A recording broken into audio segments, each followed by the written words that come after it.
Hürmetli dostlar, bu muzikal bulegimni men Ufa şäherinde yaşaучы İlnur hem Zinfira Gazizovlarga jiberamin. Olarning turmush qurib yashay boshlaularyna 17 yıl. İlnur, Zinfira. Kutlayız sizni çın көңелебездән иң бәхетле көнегез белән. Сезне алдағы тормышыгызда ак бәхет, сәламәтлек, тигез тормыш, саф мәхәббәт телибез. Кая гына барсагыз да шатлык сезгә юлдаш булсын. Мәхәббәт җимешләрегез Ринара, Динараның җылы сүзләрен ишетеп, шатлыкларын уртаклашып яшәргә язсын. Ә хәзерге музыкаль бүлек sizning için kabul edip alırız.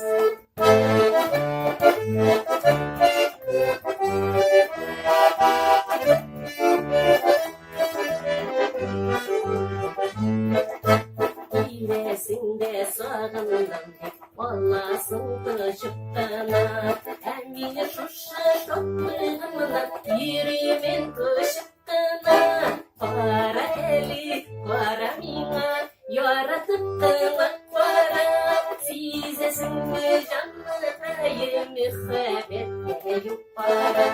Para eli, para mina, yaratıp kılak para, sizesin mi canlıdayı mühebette yok para.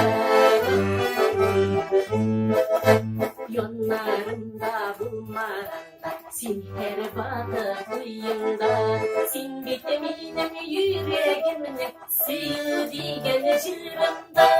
Para eli, para mina, yaratıp kılak para, sizesin mi canlıdayı mühebette yok para. Para eli, para mina, yaratıp kılak para, sizesin mi canlıdayı mühebette yok para.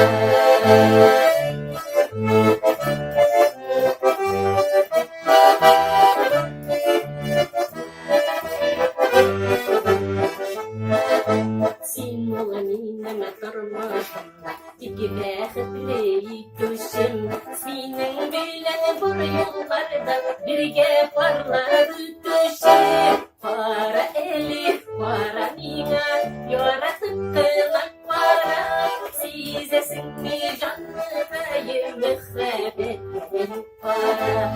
Para eli, para mina, yaratıp kılak para, sizesin mi canlıdayı mühebette yok para.